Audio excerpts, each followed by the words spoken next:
Voilà, chers, nous démarrons avec ces deux membres de mouvement Y en a marre, Simon Koukaï, Landing Bissansek, alias Kilifeu et Thierno Diallo, ont été entendus par le juge du deuxième cabinet et placés sous mandat de dépôt.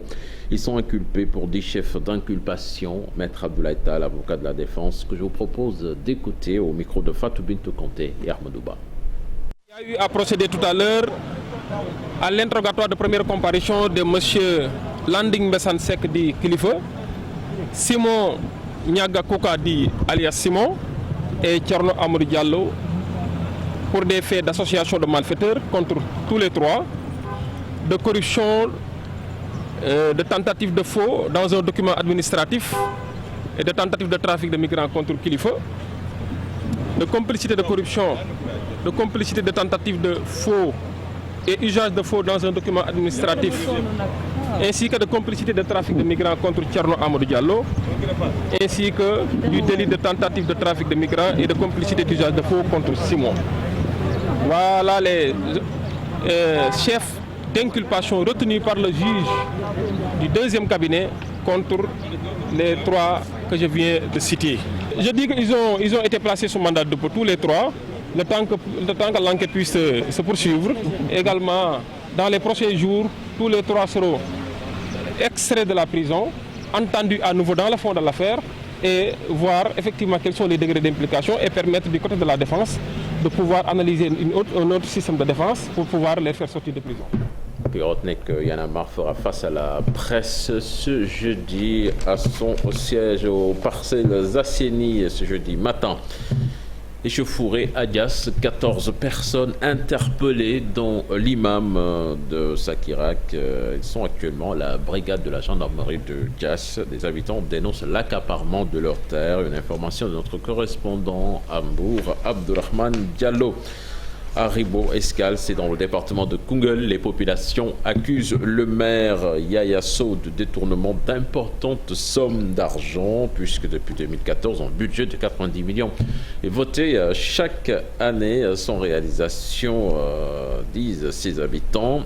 Ils demandent l'audit donc de la municipalité. J'ai au téléphone le maire Yaya Sow dément ces allégations. Explication dans cette correspondance signée Omar Ndiaye et Boubacar Falbob.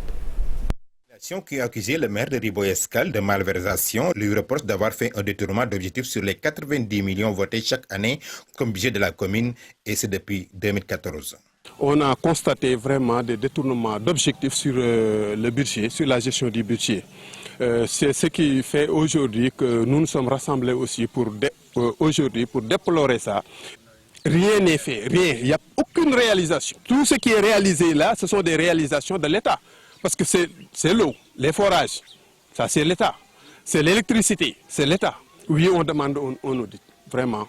La population dans son ensemble, chaque année au minimum de 2014 à nos jours, au moins nous votons 90 millions. C'est pourquoi elle demande à l'État de mandater l'IGE pour auditer la gestion de la municipalité. Et pour demander à l'État à ce que des inspecteurs soient envoyés à Ribo pour apporter une lumière donc, sur la gestion donc, du budget de 2014 à nos jours. Pour sa part, le maire de la localité rejette toutes les accusations et n'exclut pas de porter plainte. 150 pirogues détruites par des bateaux étrangers, les filets des pêcheurs emportés, 4 pêcheurs seulement indemnisés. Asphyxiés par des dettes, ces pêcheurs de Morone, Duncat sur mer sont très en colère et ils sont sortis en masse pour dénoncer cette situation et interpellent aussi le chef de l'État et le ministre de la Pêche, Alioune Ndoye, à intervenir avant que le pire ne survienne. Explication dans cette correspondance signée Cheikh Anta Diop et Seylatir. Nos ressources détruisent nos pirogues et filets de pêche. C'est ce qu'on pouvait lire sur des pancartes. Les pêcheurs de Mboro Gate ont tiré la sonnette d'alarme au cours d'un rassemblement. C'est la colère des pêcheurs. Parce que si vous voyez, c'est la deuxième fois que nous dénonçons cette situation. Et ça persiste. C'est les bateaux pavillons chinois qui détruit depuis nos ressources, maintenant ils gaspillent nos matériels. Les matériels qu'ils détruisent, ça coûte des millions. Si l'État du Sénégal n'y prend garde, des milliers de jeunes pêcheurs de Mboro vont directement vers le chômage, disent-ils. Aujourd'hui, les pêcheurs sont dans des difficultés énormes. Le poisson, ça fait de plus en plus rare. Il faut qu'ils revoient les licences qu'ils octroient aux bateaux des Chinois. Les gens se déclarent soi-disant que ce sont les Sénégalais, alors que ce sont les Chinois qui se cachent derrière cette situation. Avec plus de 100 pêcheurs dont leur matériel était gaspillé, tu veux en prendre 3 pour les payer soi-disant. Ces pêcheurs de Mboro-sur-Mer sont aussi indignés de constater que les quais de pêche, dont la première pierre a été posée par l'ancien ministre de la Pêche Oumar Gueye, il y a de cela 5 ans, les travaux n'ont pas évolué. C'était en 2019, on est en 2021. Vous voyez ce qui a été fait? Tout est détérioré et la situation reste comme ça, inerte. Sur la plage de Mboro-Sendekat, c'est toute une communauté qui s'est mobilisée pour dire que les pêcheurs, femmes transformatrices et mareyeurs de Mboro-sur-Mer sont fatigués. Parlons éducation à présent. Avec un taux de réussite de 100% au BFM, la commune de Nit n'a pas encore de lycée. Les élèves sont obligés d'aller dans les autres villes pour continuer leurs études. Du coup, beaucoup abandonnent en classe de seconde et pourtant cette commune assure l'approvisionnement en eau pour la majorité des Sénégalais avec le lac de Guiers, mais elle manque de tout, ce qui soulève du coup la colère des populations. C'est du Diop. La commune de Nit fait partie des municipalités qui ont eu 100% de taux de réussite au BFM. Mais dans cette commune, l'essentiel des lycéens abandonnent les études en seconde. Cette commune du Waalo ne dispose pas d'un lycée pour maintenir les élèves dans leur localité.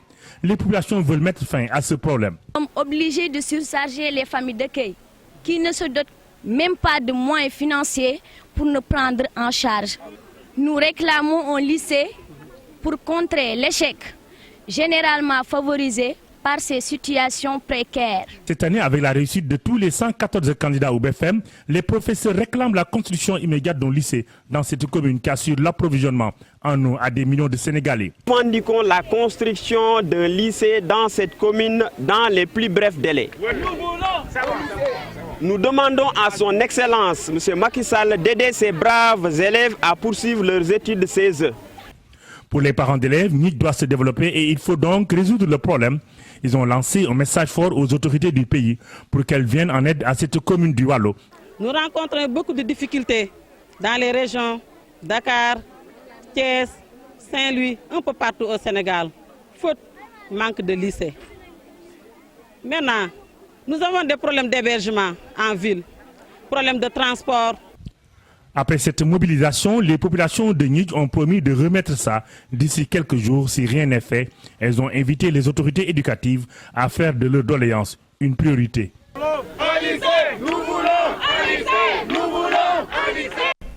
À Matam, Magal Touba 2021, les talibés mourides renouent avec la tradition. Ils ont organisé la journée Wadial Magal qui en est à sa 7e édition. Au menu de la lecture du Coran, des Khassaïd de Serigne Touba, mais aussi des bernets destinés aux chefs religieux de Matam, de Ourossogui, aux malades de l'hôpital et aux pensionnaires de la prison. Ali Bandelian.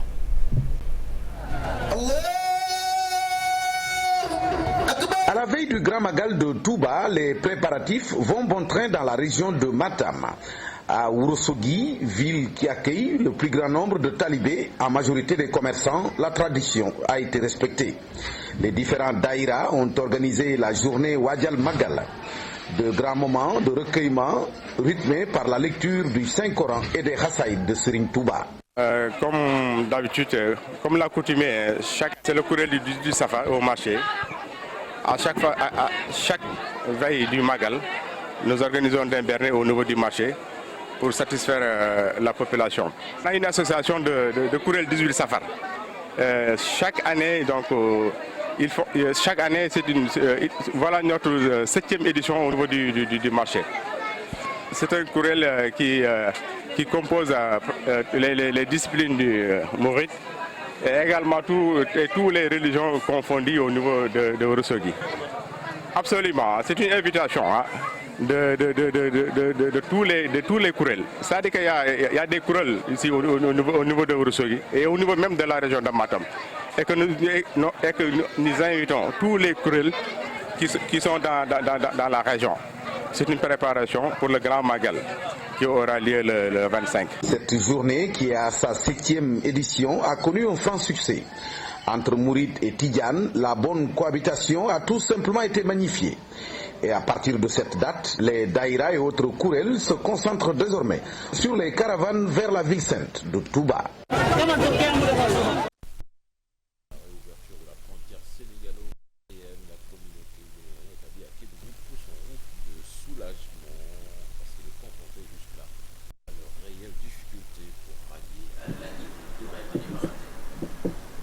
La réouverture de la frontière sénégalo-guinéenne annoncée par les autorités a été vivement saluée par la communauté guinéenne établie à Kédougou. Nombreux sont les opérateurs économiques guinéens qui s'activent au marché central de Kédougou qui ont poussé un véritable ouf de soulagement. Et je pense que c'est un acte salutaire maintenant à notre niveau, que vraiment si toutefois, comme les Sénégalais et les Guinéens, c'est même père, même mère, je pense qu'avec l'ouverture des frontières, c'est une opportunité pour tout le monde afin que nous vivons comme d'habitude, sans souffrance exagérée. Même son de cloche chez les vendeuses de tissus qui doutent encore d'une telle décision. Il n'y a pas de frontière avec nous, Guinée et Sénégal, c'est pas bon. C'est pas bon. Ça n'arrange pas nous ici. C'est ça qui est bon. C'est ça qui nous arrange. Oui. Oui, on a content. S'il fait ça, ça nous contente bien. Hein? Oui. Ailleurs à la gare routière, c'est un sentiment de satisfaction qui anime la plupart des chauffeurs guinéens qui se sentent ainsi libérés. Des frontières, vraiment, ça nous trouve fatigués. Maintenant, comme on a entendu que la frontière vient d'ouvrir, donc on est très content. Parce que si on vient à Kédougou ici, quand on prend le passager, il faut qu'on prenne le véhicule qui va en Guinée. En attendant l'effectivité d'une telle mesure, la voie de contournement par le Mali demeure encore l'unique alternative qui s'impose à ces opérateurs économiques guinéens pour convoyer l'essentiel de leurs marchandises à destination de la région de Kédougou.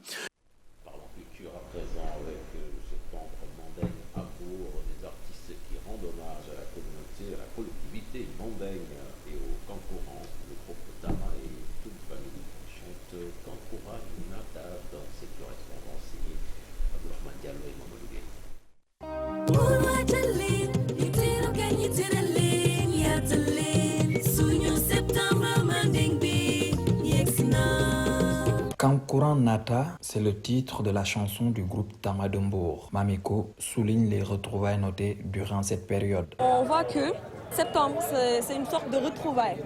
Asie, Europe, États-Unis, tout le monde. C'est une retrouvaille en fait. Donc on s'est dit pourquoi pas rendre hommage à la communauté mandingue. Le septembre mandingue est initié par la collectivité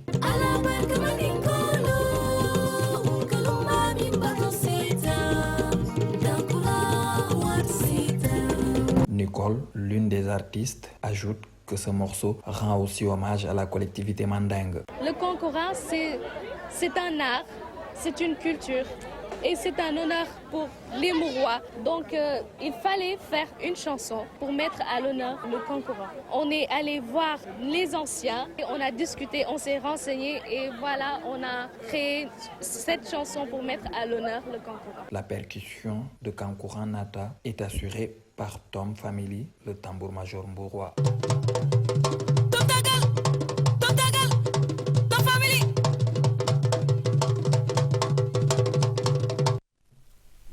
Le Casa Sport s'est qualifié aujourd'hui en finale de la Coupe du Sénégal en battant le Stade de Mbour 2-0, match comptant pour la demi-finale de cette compétition. Les Verts de Villeneuve se sont imposés grâce à 2 pénaltys obtenus respectivement à la 6e et à la 58e minute. Je propose de suivre les réactions de la Diego, du coach plutôt Ansou Diallo, interrogé par l'ami Magnan et Boubacar Dias. Oui, le discours a porté sur le point mental parce que nous avons fait une préparation mentale parce que techniquement, tactiquement, l'équipe était en place. Avec le déplacement à Mauritanie, nous avons vu que tout est en place. Maintenant, ce qui restait, c'est le travail mentalement. Et nous saluons l'appui de l'inspecteur Gassama qui a pu prendre les gosses pendant 32 heures de temps au siège et leur parler, les préparer mentalement pour dépasser ce cap-là parce que presque plus d'1 mois ou 2 mois, ils n'ont pas joué devant leur public. Il fallait les préparer à supporter, n'est-ce pas, ce public-là et à vraiment les satisfaire. L'objectif, c'est de gagner la coupe, parce que quand vous allez en finale, c'est chercher à gagner la coupe. Ce n'est pas aller pour perdre, parce que vous savez, il y a 7 ans que le Casa Sport a perdu 2 finales successives. Cette fois-ci, il ne faudrait pas perdre cette finale-là, il faut aller pour la remporter, parce qu'il est temps de remporter une coupe pour la population casamançaise. Puis un mot sur l'international, cher, avant de vous passer l'antenne. Adnan Abou Walid al-Sahraoui, chef du groupe terroriste État islamique au Grand Sahara, a été neutralisé par les forces françaises. Il s'agit d'un nouveau succès majeur donc dans le combat que mène la France contre les groupes terroristes au Sahel. Selon Emmanuel Macron, la nation pense donc ce soir à tous ces héros morts pour la France au Sahel dans des opérations Sévrales et Barkhane, aux familles endeuillées et tous ces blessés. Leur sacrifice n'est pas vain, selon le chef de l'État français, qui dit qu'avec leurs partenaires africains, européens et américains, qu'ils vont poursuivre ce combat. Merci beaucoup à Cheikh Tidiane Diao, merci beaucoup. Et si vous nous rejoignez, il est exactement 7h05 sur la télévision Futur Média. Donc l'information continue, toujours la revue des titres. Ça sera avec Mortala Gaye.